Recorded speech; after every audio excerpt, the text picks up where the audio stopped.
जो मकसद लेके अगर रवि लामिछाने जी जा रहे हैं वो नेशनल इंटरेस्ट में है कि नहीं है हम लोग नहीं कर सकते। बट एक डाउट क्रिएट हो गया क्योंकि वो प्राइम मिनिस्टर से कन्वर्सेशन किए बगैर ही, मीटिंग किए बगैर ही जा रहे, सुन रहे। हाँ, ऐसा बोल रहे हैं नेपाल में, है ना। अगर वैसा है तो that will be very harmful to both the party and the people of Nepal. Nepal में यहाँ पर डिस्टेबलाइज करने के लिए न अमेरिका वेंचर करेगा, हिम्मत करेगा, न चाइना करेगा। किसी को ना बताकर जाने वाले हैं रवि लामिछाने, क्या वजह हो सकती है? क्या चाइना से कोई गुप्त समझौता होगा या उनसे हाथ मिलाने के लिए जा रहे हैं? राष्ट्रीय सवाल और नेपाल पॉडकास्ट में आप सभी का स्वागत है दोस्तों। मैं हूं आपका भाई सुमन। अभी नेपाल और भारत में जैसा राजनीतिक माहौल है, इस संदर्भ में लेकर बातचीत करने वाले हैं। भारत में हुआ जनजी प्रोटेस्ट या बोलो कॉकरोच सीजेपी की प्रोटेस्ट और नेपाल में हो रहे राजनीतिक घटनाक्रम के विषय में आज हम बातचीत करने वाले हैं। बातचीत के लिए आज हमारे पास विश्लेषक श्याम बस्नेत जी मौजूद है। सर, स्वागत है आपको। धन्यवाद। अभी इंडिया में जैसे सीजेपी का प्रोटेस्ट हुआ, मोदी कैबिनेट जो बहुत अव्वल और शक्तिशाली कैबिनेट माना जाता था, उसका एक शिक्षा मंत्री को कल राजीनामा करने के लिए विवश कर दिया गया। क्या मानते हैं आप इसमें क्या हुआ है? क्या अब मोदी कैबिनेट ने विद्यार्थियों के आगे घोड़ा टेक दिया है, घुटने टेक दिया है? क्या मानना है आपको इसमें? पहले तो सुमन भाई, हम लोग अपने दर्शकों के लिए एक अपील करना चाहिए हमें। जी, हमारा नया चैनल है, नया प्रोग्राम है, इसलिए सब कोई इसको सब्सक्राइब कीजिए, लाइक कीजिए, शेयर कीजिए और कमेंट करके हमें हेल्प कीजिएगा। हाँ, ताकि हम लोग आगे बढ़ सके। हमारा नया जरूर है चैनल प्रोग्राम, पर हमारा एम दोनों देशों को मिला के रखना है। जितना भी भ्रम है दोनों देशों के बीच, उसको हटाना हम लोग का कर्तव्य है। जी। अब आते हैं आपका प्रश्न पर। जी, जैसे कि अभी धर्मेंद्र प्रधान जो इंडिया की एजुकेशन मिनिस्टर था, वहाँ पर सीजेपी और विद्यार्थी का जो प्रोटेस्ट हुआ उसके लंबे संघर्ष के बाद कल उन्होंने इस्तीफा दिया। क्या मानना है आपको इसमें? क्या इसको नरेंद्र मोदी जी का जो कैबिनेट था उसने घुटने टेक दिया विद्यार्थी के आगे, ऐसा बोल सकते हैं? क्या मानना है आपको इसमें? देखो सुमन भाई, मैं तो I was confident that PM Modi would solve this, resolve this, and I am happy that he has solve it. जी, मैं तो उनको धन्यवाद देता हूँ, बधाई नहीं देता हूँ, धन्यवाद देता हूँ। हाँ, क्यों धन्यवाद देता हूँ कि अनस्टेबल भारत जी, would have had negative effect on our politics also. जी, हमें बहुत सालों के बाद एक करीब 2/3 का गवर्नमेंट मिला नेपाल में। नेपाल में। जी, बिल्कुल। इससे हमें पॉलिटिकल स्टेबिलिटी कायम होगा, ये हम लोग आस करते हैं, हमारा उम्मीद ये है। उसके बावजूद भी इसी पार्टी में, रूलिंग पार्टी में, हाँ, बाहर जैसा चर्चा चल रहा है उससे लगता है कि everything is not well in this party. जी, ये लोग एक आपस में कोऑर्डिनेट करके मिल के आगे नहीं बढ़ रहे हैं। हाँ, दैट इज अलार्मिंग। ये अलार्मिंग होते हुए भी मैं निराश नहीं हूँ, क्योंकि मैं इतना जानता हूँ कि ये ट्रांजिशन है पावर का, from our generation to your generation, younger generation. तो आप लोग तो 60% है, ठीक है। फर्स्ट एक्सपेरिमेंट में go wrong, but the source of energy, the source of power is with you. वो मैं जानता हूँ। अभी हमारे यहाँ 2 पुराने कम्युनिस्ट नेता मिलके हाँ, अभी हमारे प्रोविंस में जी, वो लोग सरकार बना रहे हैं। जी, बिल्कुल। It's for a very short term. Most probably after 6-7 months we will have elections, local elections plus provincial election.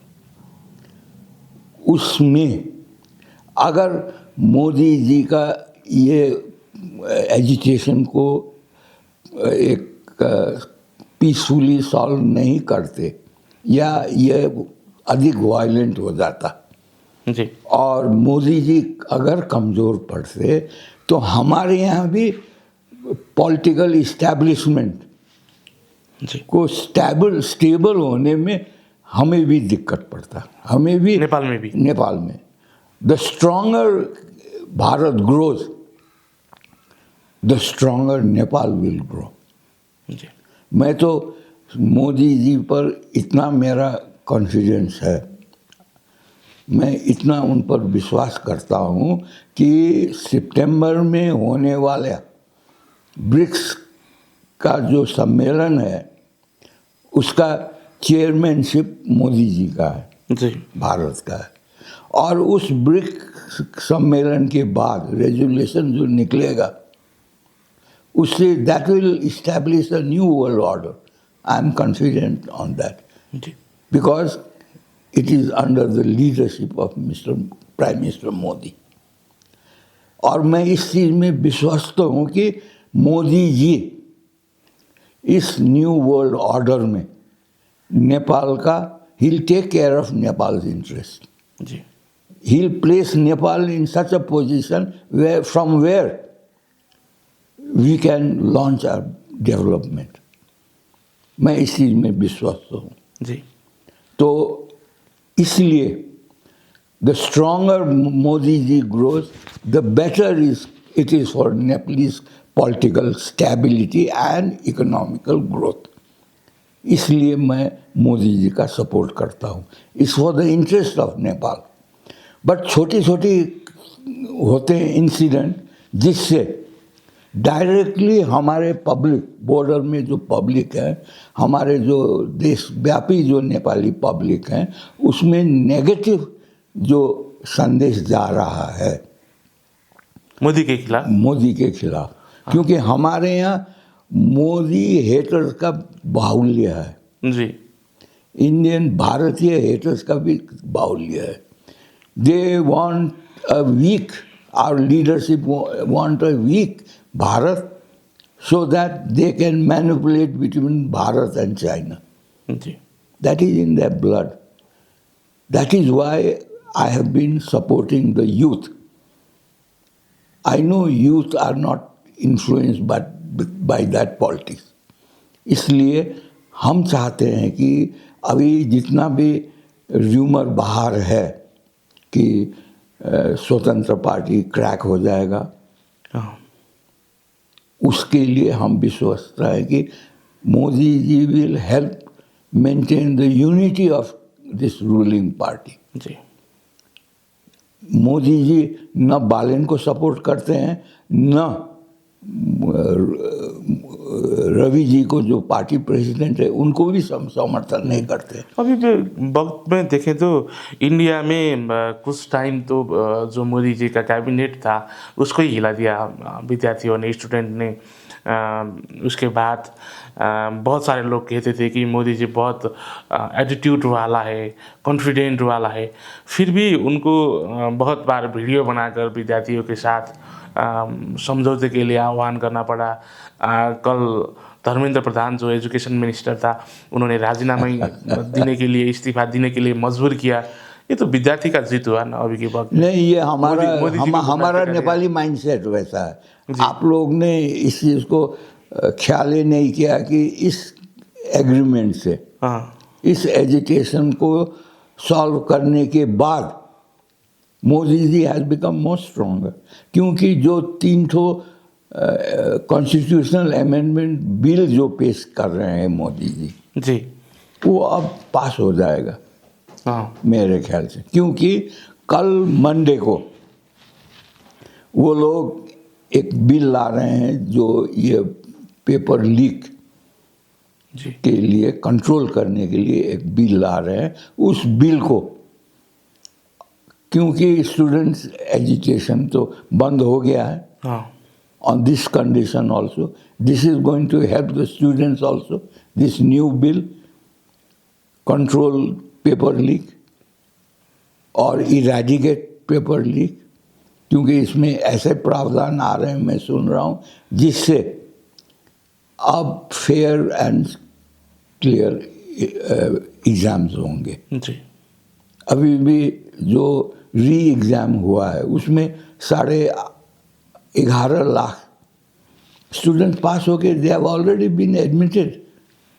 उसमें तो कोई दिक्कत नहीं था, इसीलिए भी Modi ji has become more strong.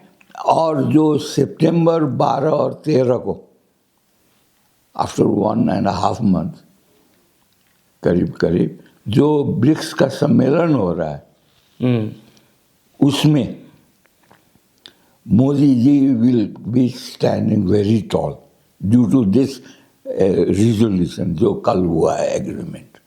Okay So it doesn't matter.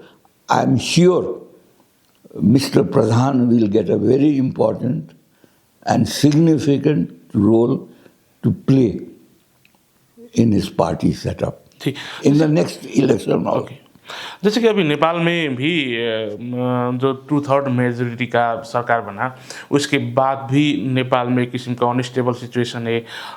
कल ही नेपाल में प्रचंड और ओली के बीच में एकता हुआ, एग्रीमेंट हुआ, उन दोनों मिलकर यहाँ का प्रदेश में, प्रोविंस में सरकार बनाने के लिए तैयार हो रहे हैं। अब क्या मानना चाहिए, फिर भी नेपाल में अब बालेन्द्र शाह की जो सत्ता है या सरकार है, अब जैसे केपी ओली और प्रचंड को एकता हुआ, एग्रीमेंट हुआ, इससे क्या बालेन्द्र शाह के कैबिनेट को खतरा है? क्या मानना है आपको? ये बहुत सारा लोग जानने के लिए। शुरू में हमने मोदी जी को धन्यवाद दिया, हाँ, मैंने बधाई नहीं दिया। धन्यवाद इसलिए दिया कि जो एडवेंचर अभी पुराने जो leftist party mister Prachanda and mister Oli have formed a new alignment, जी, उसको बहुत बड़ा धक्का पहुंचा है। अगर मोदी जी को कमज़ोर करता ये एजिटेशन, जी, तब इन लोगों को हिम्मत बढ़ता।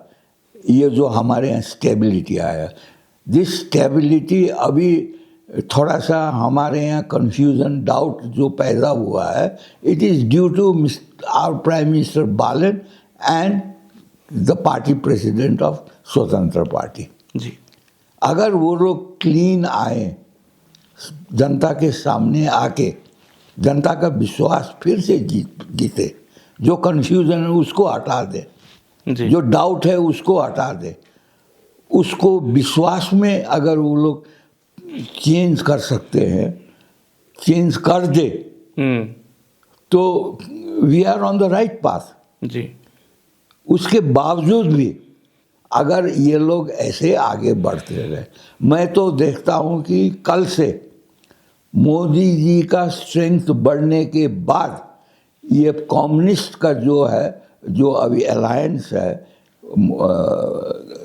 प्रचंड और ओली जी का, ये alliance has failed now. Okay, अभी के वक्त में जैसे ही उन्होंने ये पॉलिटिकल एग्रीमेंट किया या बोलूँ अलायंस किया, अब मोदी जी की वजह से अभी ये फेल हो चुका है, ऐसा मान सकते हैं? यस, इस कांड से the result of this agreement has failed that move of this party. क्योंकि अब जो है नेपाल में यहाँ पर डिस्टेबलाइज करने के लिए न अमेरिका वेंचर करेगा, हिम्मत करेगा, न चाइना करेगा। अब एक ही उपाय है, जितने जल्दी हो the mistrust between prime minister और हमारा रूलिंग पार्टी का, रवि के बीच का जो मिसट्रस्ट है वो हटे। अगर नहीं हटता है, अगर नहीं हटा सका उन लोगों का अपना पर्सनल ईगो के कारण, अगर नहीं हटा, तो then we still have 180 members remaining. They can sit together and then just bypass both of these leaders and elect a new leader who will become the prime minister and who will have a clear support from all the rest of the 180. जी, तब तो बालन को भी मानना पड़ेगा, तब तो रवि को भी मानना पड़ेगा, फिर सारे जो ऑपोजिशन है उनको भी मानना पड़ेगा। जी वो दिखाना, स्ट्रेंथ दिखाना, ये जो बाकी 180 जो मेंबर ऑफ पार्लियामेंट्स हैं, एक स्पीकर को छोड़ दे तो 179 हो गए। जी वो 179 जो रिमेनिंग एमपीज हैं, अगर वो लोग एक जगह बैठ जाएं, they are all sensible people, educated people, product of the 21st century, they can understand the geopolitics if they want, if they try. I think they should put their mind together, क्योंकि उन लोगों के पीछे after 30 years, 35 years, we are having a stable government for the first time after 35 years. Ji And it is virtually a miracle to get a 2/3 majority within this constitution, within this framework, political framework, ji which was next to impossible. Our people have achieved it. They have understood the dynamics of local politics, Nepalese politics, and I think due to your contribution, you young media person who run this YouTube channels, ji you have built that faith in the Nepalese society, Nepalese people, ji to counter all these nonsense politics. जी अभी के वक्त में sir राष्ट्रीय स्वतंत्र party के जो chief है, सभापति रवि लामिछाने चाइना के भ्रमण में जाने के लिए भी तैयार हो रहे हैं। अब वो चाइना जाकर आए तो क्या होगा, नेपाली पॉलिटिक्स कैसे आगे बढ़ेगा? जैसे हम नेपाली लोग जो हैं चाइना और इंडिया के बीच में रहते हैं। अब नेपाल कुछ समय पहले रवि लामिछाने इंडिया भी जाकर आए हैं, अभी चीन जाने के लिए तैयार हो रहे हैं। यहाँ तक कि सरकार को भी इस बारे में कोई भी जानकारी नहीं है, ऐसा बोल रहे हैं। अब जैसे रवि लामिछाने चाइना जाकर आएंगे, नेपाली राजनीति कैसे आगे बढ़ेगा? आपको क्या मानना है इसमें? देखिए, जो उद्देश्य लेके, जी जो मकसद लेके अगर रवि लामिछाने जी जा रहे हैं, वो नेशनल इंटरेस्ट में है कि नहीं है हम लोग नहीं कर सकते। बट एक डाउट क्रिएट हो गया क्योंकि वो प्राइम मिनिस्टर से कन्वर्सेशन किए बगैर ही, मीटिंग किए बगैर ही जा रहे, सुन रहे, हाँ ऐसा बोल रहे हैं नेपाल में, है ना। अगर वैसा है तो that will be very harmful to both the party and the people of Nepal. जी ओके।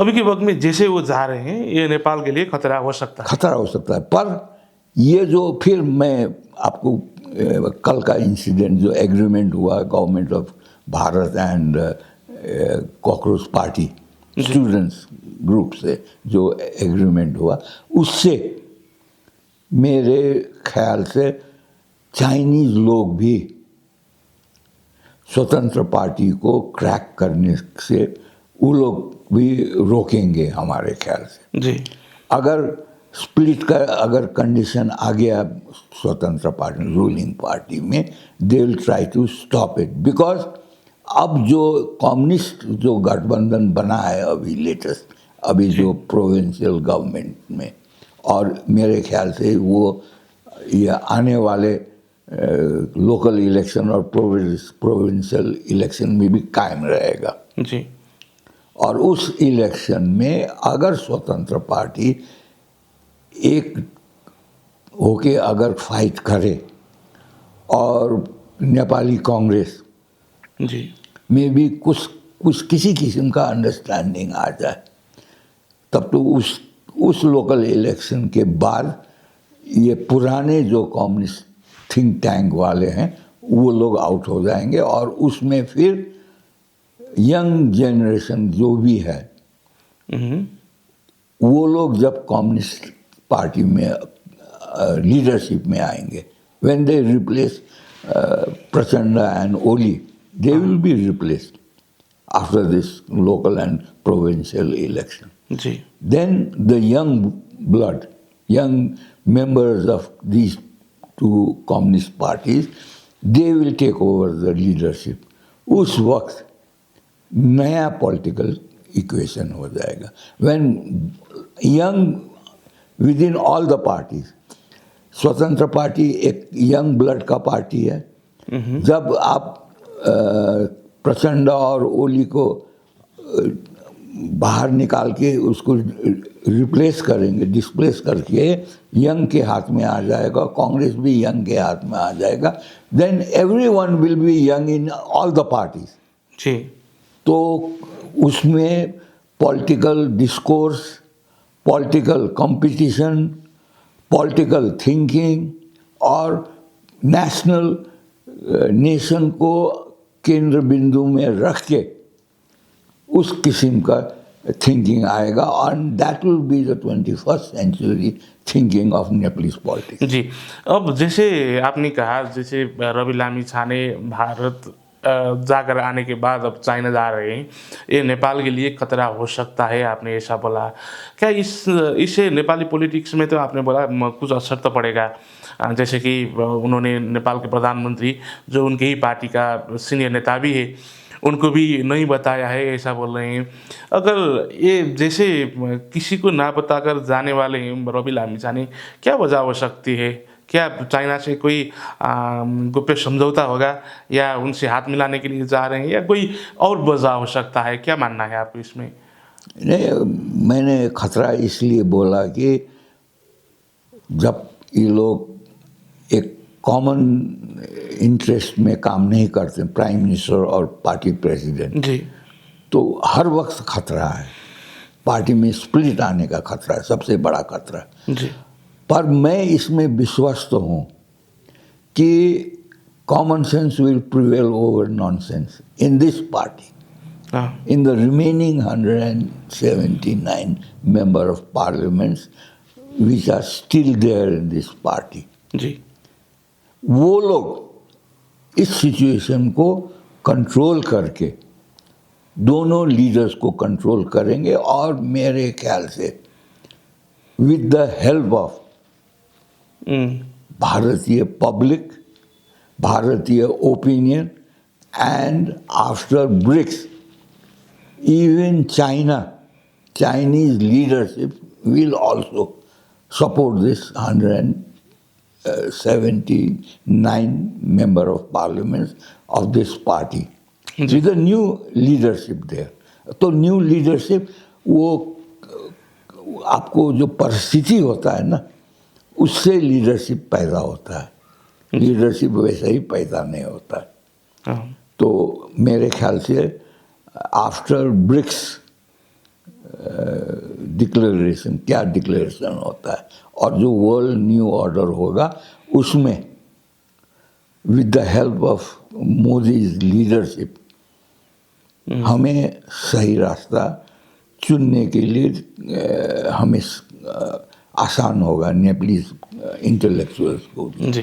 जैसे कि अभी कुछ समय पहले से नेपाल में बातचीत चल रहा था कि एक हल्ला बोलूँ या बोलूँ चर्चा था, बालेन्द्र सार्वभौमको सरकार ने लिपुलेख और लिम्पियाधुरा की जो नेपाल का मानक क्या बोलूँ नक्शे थे, वो सिक्के से हटाने की बात किया था। कल नेपाल ने नए सिक्का जारी किया, लॉन्च किया, जिसमें वो भाग नहीं हटाया गया है, फिर भी उसमें बटुक भैरव मंदिर का भी फोटो लगाया, और वो जो लिपुलेख और लिम्पियाधुरा के साथ जो नक्शा था उनको ही सिक्के में रख दिया।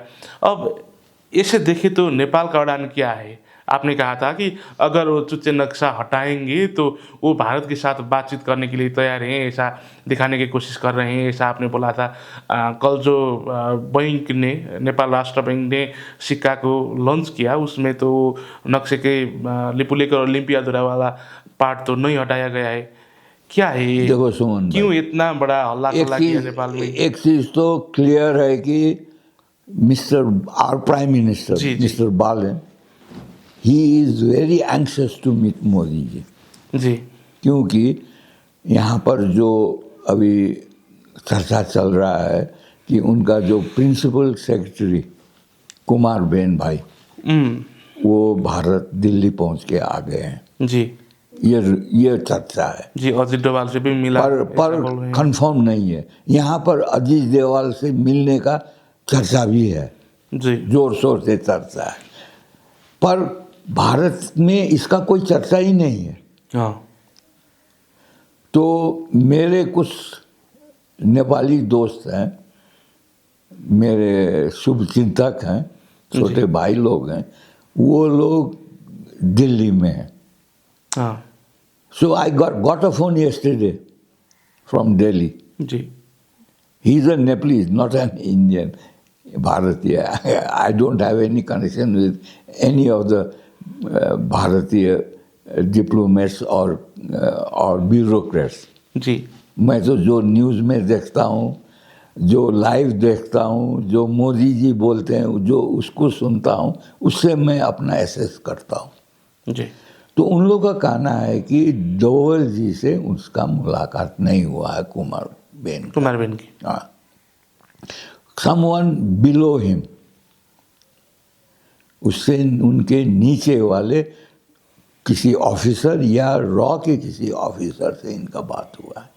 जी उससे क्या दिखाई देता है कि भारत जो है, नेपाल का जो इंटरनल पॉलिटिक्स में माइक्रो मैनेजमेंट करना नहीं चाहता है। जी अगर डोभाल जी उनसे मिलते तो मेरे ख्याल से किसी न किसी मीडिया पर्सन को उसका भनक हो जाता, जी उसको कहीं ना कहीं से इन्फॉर्मेशन मिल जाता, वो अभी वायरल होता भारत में। जी कोई वैसा एक्साइटिंग न्यूज़ नहीं है इसका मतलब। इसका मतलब ये है कि जो भी बात करना है, भारत तैयार है, and they are waiting for our prime minister to go there. जी कोई प्री कंडीशन नहीं रखा है। जहाँ तक ये कॉइन में जो पुराना ही नक्शा आया है अभी, और वो जो बुद्धिस्ट मॉनेस्ट्री का जो था बात, हाँ उसे हटाकर बटुक भैरव का लगाया है, इससे क्या दिखाई देता है कि we are still on the same stand Nepal. वो राइट चीज़ भी है, सही बात भी है, अभी से ही हम लोगों को गिव अप नहीं करना चाहिए। But one thing is finalise, this is a bilateral issue and it will be resolve bilaterally. ये तो दोनों पक्ष का तो कंडीशन तो एक्सेप्टेड कंडीशन है, they can't deviate from it. तो उसमें इतना एक्साइटेड होने की बात नहीं है। आई थिंक मोदी जी के तरफ से, उनके टीम के तरफ से जब हमारे प्राइम मिनिस्टर जाएंगे वहाँ पर, I think they will show the reason. उनको वो समझा देंगे कि इसमें क्या है, and which is beneficial for both of the countries, Bharat और नेपाल दोनों का। Then they will work out a formula like the previous EPG, है ना। तो EPG also bone of contention है हमारे नेपाल और भारत के रिलेशन में भी, क्योंकि मोदी जी ने उसको प्रपोज किया था। मोदी जी के कहने पर वो ईपीजी का कॉन्स्टिट्यूट हुआ था, पर मोदी जी ने ही, उनके गवर्नमेंट ने ही उसका रिपोर्ट अभी तक एक्सेप्ट नहीं किया है। जी तो to also remove that pain, that problem, I think they will come to a conclusion of establishing a new EPG. क्योंकि वो पुराना EPG का टाइम भी करीब करीब 10 वर्ष से अधिक हो गया होगा मेरे ख्याल से, 11 साल तो अब से हो गया। तो 11 साल पहले का जियो पॉलिटिक्स जी और आज का जियो पॉलिटिक्स में ज़मीन आसमान का फ़र्क है। हाँ इक्वेशन चेंज हो गया, न्यू वर्ल्ड ऑर्डर आ रहा है, उसको ध्यान में रख के मेरे ख्याल से एक नया ईपीजी की ज़रूरत है। हाँ अगर हमारे प्राइम मिनिस्टर इसको मोदी जी के सामने प्रस्ताव रखें, I think Modi ji will accept it without even thinking for a second, एक सेकंड भी देरी न करके इसको मान जाएंगे। उस ईपीजी के माध्यम से हमारे जितने भी प्रॉब्लम्स हैं, हाँ, नॉट ओनली बॉर्डर प्रॉब्लम्स, हमारे ट्रांजिट का प्रॉब्लम, हमारा ट्रेड का प्रॉब्लम, हमारा कनेक्टिविटी का प्रॉब्लम। देखो ना सुमन भाई, कुछ दिन पहले कलकत्ता पोर्ट से सीधा गुड्स ट्रेन विराटनगर आ गई। कितना फ़ायदा है वो लोग हम लोग बाद में बात करेंगे, जी, पर नॉन स्टॉप आया ना वो। हाँ, उससे क्या हो गया है कि बीच में सामान स्मगलिंग होना बंद हो जाएगा। जी, हमारे यहाँ स्मगलिंग भी हमारा आर्थिक स्रोत का इनकम है नेपाल में। जी, our economy depends on that. हम लोग तो कमीशन एजेंट है, दूसरे देश से लाते हैं, यहाँ मैं फैब्रिकेट करके भारत में बेचते हैं। अभी हमारा स्टील का समस्या आ रहा है, अभी एडिबल ऑयल का समस्या आ रहा है, जी, हमारे इवन टी में आ रहा है, विच इज़ 100% आवर प्रोडक्ट जी, के क्वालिटी कंट्रोल नहीं है। तो ये सब चीज़ को रिजॉल्व करना है, सॉल्व करना है। हमारा सिविलाइजेशन, हमारा फेथ, हमारा कल्चर, इसको कैसे नेपाल में भी मॉडर्नाइज करके 21st सेंचुरी में इसकी आवश्यकता को हमारे जनता को, यूथ को जिस दिन समझा सकेगा हमारा गवर्नमेंट, और उनके दिमाग में ये आ जाए कि हमें, हाँ, हमारा डेवलपमेंट, हमारा स्टेबिलिटी, हमारे सभ्यता, आस्था और संस्कृति में है, तब नेपाल एक नया, उसका एक नया रूप प्रस्तुत होगा दुनिया के सामने। शायद ये सब चीज़ करने के लिए भी एक नया ईपीजी की ज़रूरत है। मैं तो हमारे इस कार्यक्रम से दोनों देश के प्रधानमंत्रियों को अपील करूंगा, भारतीय जनता को भी, हमारे दर्शकों को भी, नेपाली जनता को भी, इस चीज़ को अगर डिस्कशन में, पब्लिक डिस्कशन में, थ्रू सोशल मीडिया, अगर हम लोग इसको उठा सकें तो I think both the leadership will come to a conclusion, और उससे दोनों देशों का फायदा होगा। ओके सर, आपने ये वक्त देकर हमारे साथ बातचीत किया, आपको इस समय के लिए बहुत सारा धन्यवाद सर। Thank you.